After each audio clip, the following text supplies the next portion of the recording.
Inevitably, if the film's called Interstellar and you're dealing with the vastness of the universe, it's going to have to be the biggest film we've done. It's going to have to be the most ambitious film we've done.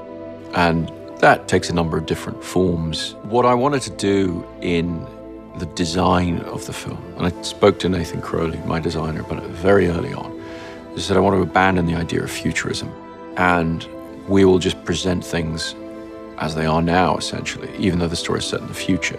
Because what I realized is a huge amount of creative energy goes into the parlor game of trying to figure out, what a pair of trousers is going to look like in the future, or what a pair of glasses is going to look like in the future.